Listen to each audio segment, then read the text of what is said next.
They believed it was one of the largest armies ever assembled. Tens of thousands of men, tanks by the thousand, landing craft stacked along England's southeastern coast, waiting for the order to cross the Channel. German intelligence tracked its buildup for months. They gave it a name, First U.S. Army Group. They watched its commander, a man they feared more than any other Allied general, moving through the English countryside. Almost none of it was real. The tanks were rubber, inflated with air compressors and shifted by 2 men at a time. The landing craft were plywood frames floating on oil drums. The army barracks stood empty, and the general they feared most had almost no army to command at all. This was not a mistake in German intelligence. It was the intended result of one of the most elaborate deception operations in military history. And it worked so well that it may have helped determine where the Second World War in Europe was actually won. By the spring of 1944, the Allies faced a problem that raw force alone could not solve. They knew they had to invade Nazi-occupied France. They knew the invasion would come by sea across the English Channel. And critically, so did the Germans. The question was not whether the Allies would invade, it was where. And Adolf Hitler's high command had a very reasonable guess.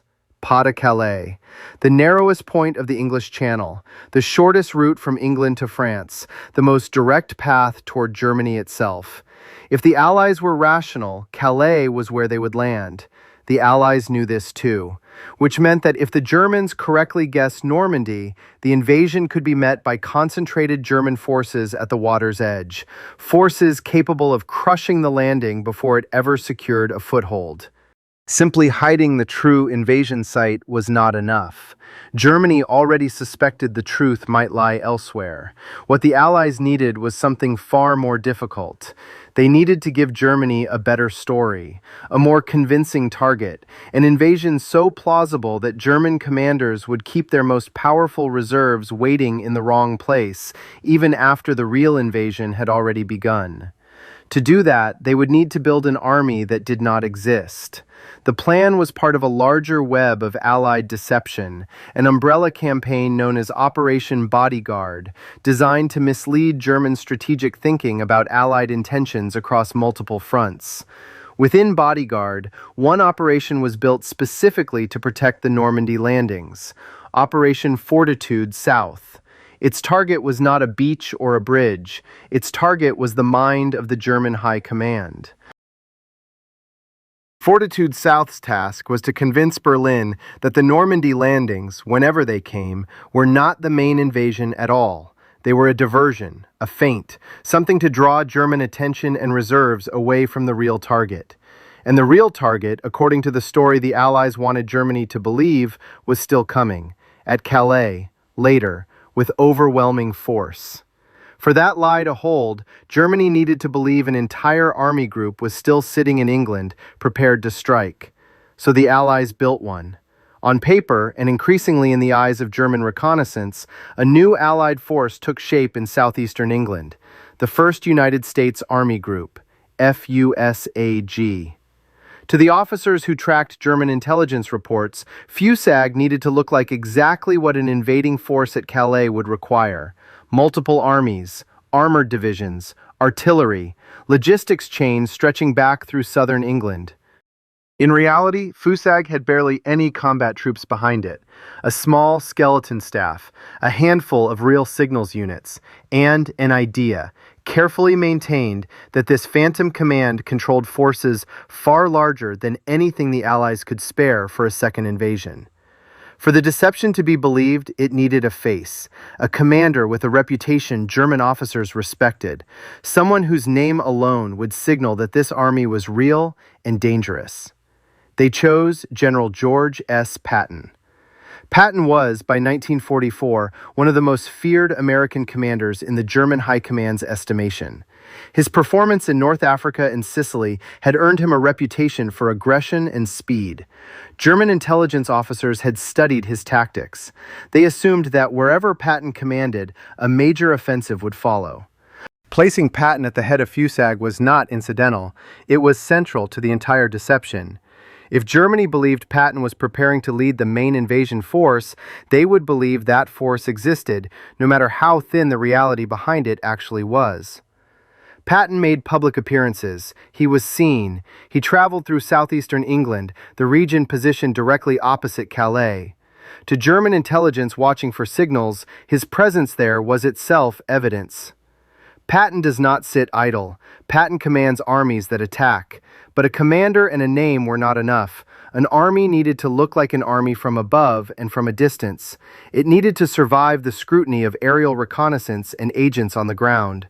So British and American deception units built one, piece by piece.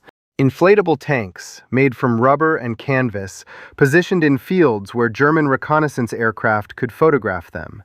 From the air, at altitude, through a camera lens, they were nearly indistinguishable from the real machines rolling toward Normandy on the other side of England.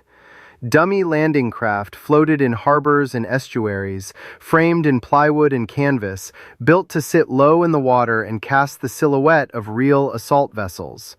Fake vehicles, fake artillery pieces, fake aircraft lined up in rows on airfields that saw little real air traffic. Camps were constructed with tents and equipment staged to suggest thousands of soldiers who were never actually stationed there.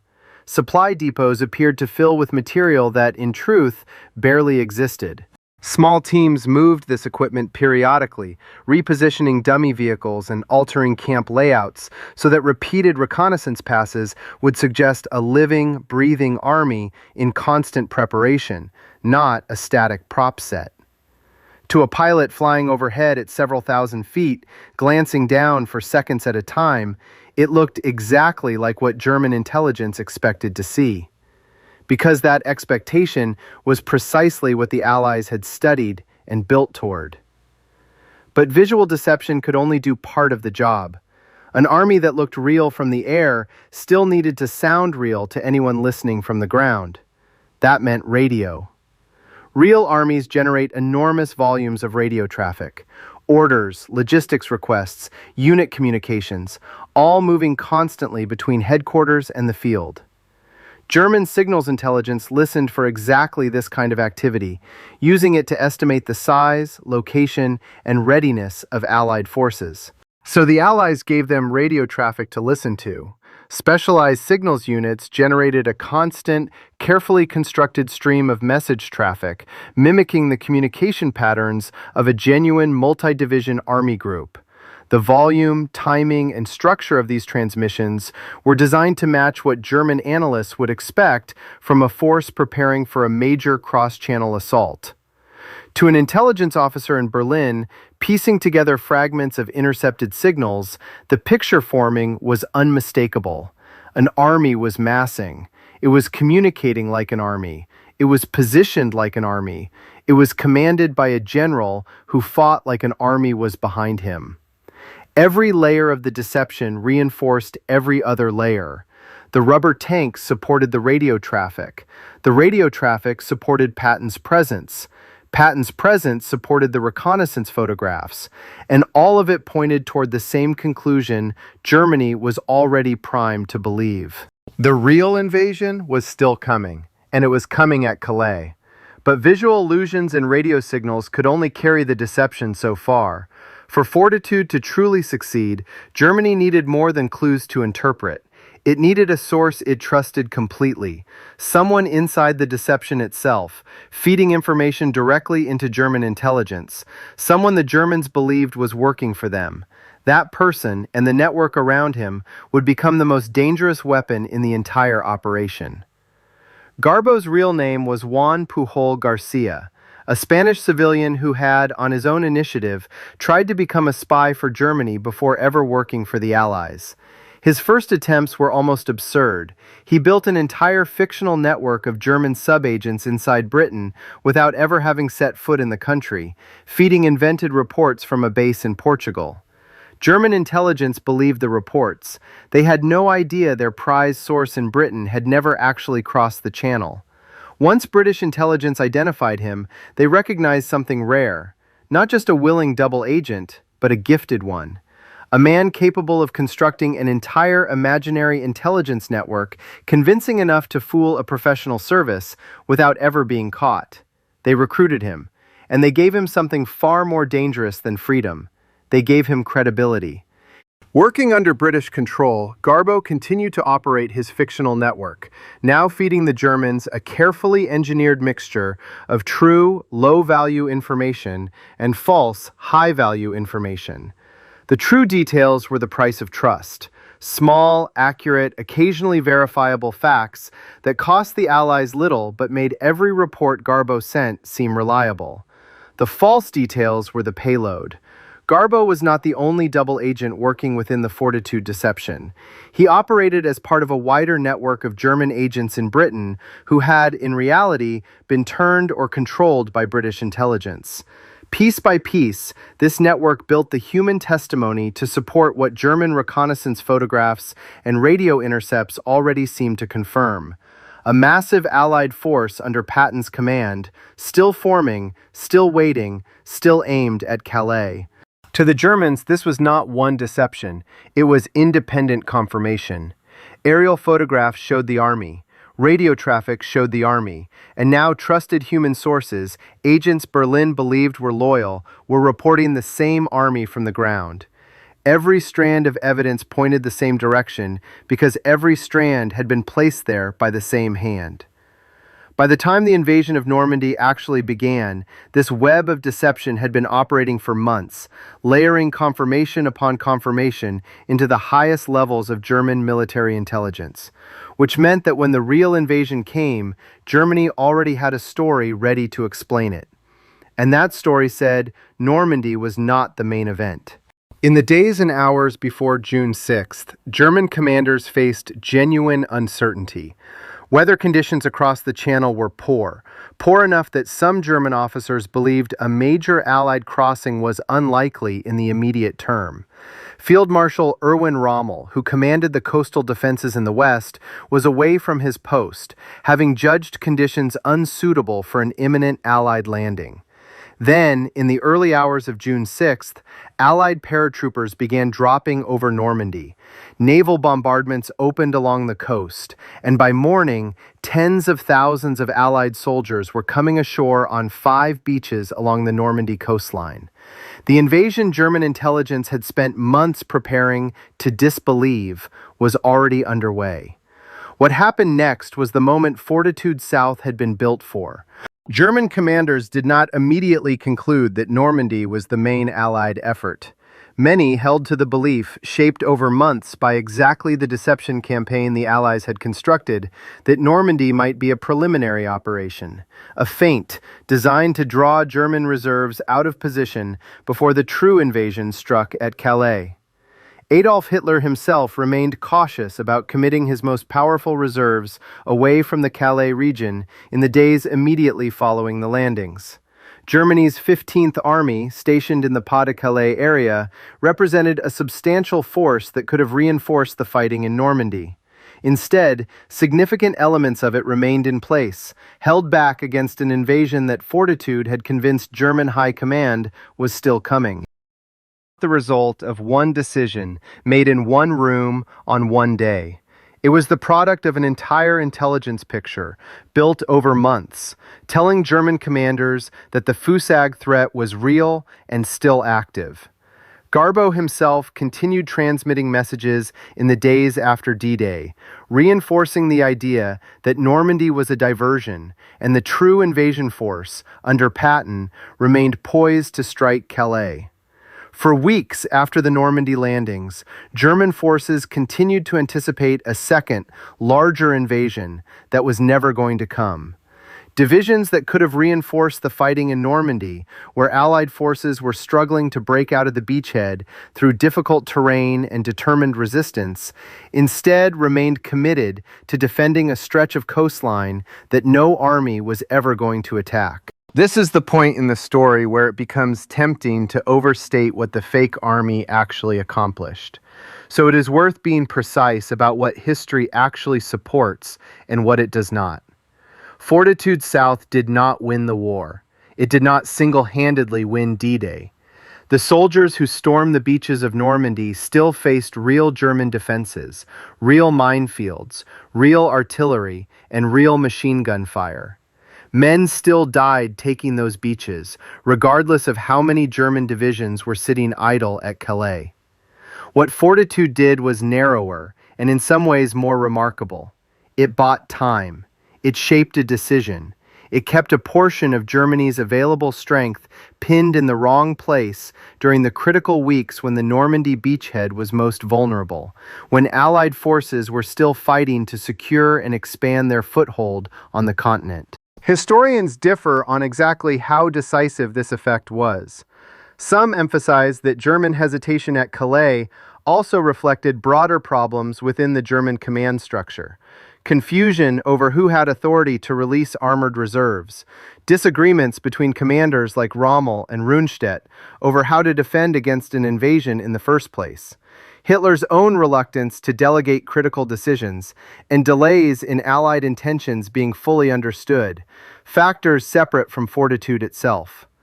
Others point to the sheer scale and coordination of the deception, the layering of visual, electronic, and human intelligence sources as evidence that Fortitude directly and measurably shaped German strategic thinking at the moment it mattered most. What most historians agree on is this: Fortitude South did not act alone, and it did not act in a vacuum.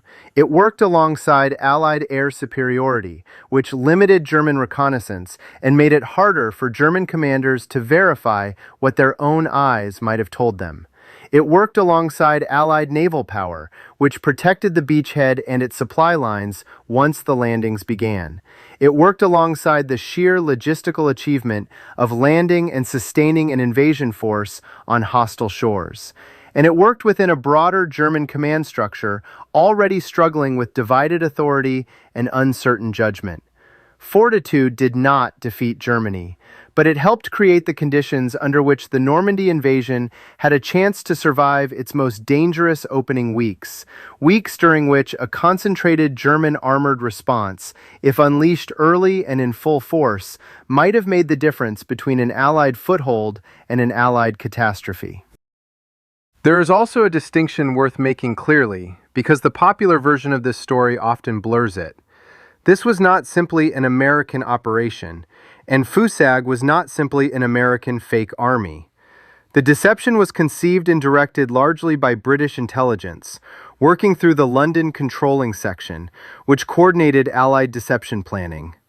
American units, personnel, and equipment were used to build the physical illusion, and American command structure, embodied by Patton, gave the fiction its face. But the operation itself was a genuinely multinational Allied effort, planned by British strategists, executed with American resources, and reinforced by a network of double agents run by British intelligence services. The title of this story might suggest a single fake American army. The historical reality is more layered, and in many ways more impressive. It was an alliance's deception, built from the individual contributions of officers, engineers, radio operators, actors, and spies who mostly never met each other, all working toward the same carefully guarded goal. By the time German commanders finally accepted that Normandy was the real invasion and that no second landing was coming at Calais, weeks had passed. Weeks during which the outcome of the Normandy campaign was still very much in doubt. Weeks during which German reinforcements that could have reshaped the battle remained exactly where the Allies needed them to stay. The rubber tanks eventually deflated. The radio traffic eventually fell silent. Patton, whose presence in England had helped hold German attention in place, ultimately took command of a real army, the Third United States Army, and led it across France in the campaign that followed the Normandy breakout. FUSAG, the army that German intelligence had tracked, feared, and planned against for months, quietly ceased to exist. It had never truly existed at all. What remains is a strange and precise historical truth. One of the most powerful militaries the world had ever seen organized its defenses, positioned its divisions, and shaped its strategic decisions in direct response to a force built largely from rubber, plywood, radio signals, and carefully managed lies. Germany did not lose the war because of a fake army in England. But for a critical stretch of the summer of 1944, it prepared to fight a battle that was never going to happen, while the real battle, the one that would decide the future of the war in the West, was already being fought and won somewhere else entirely.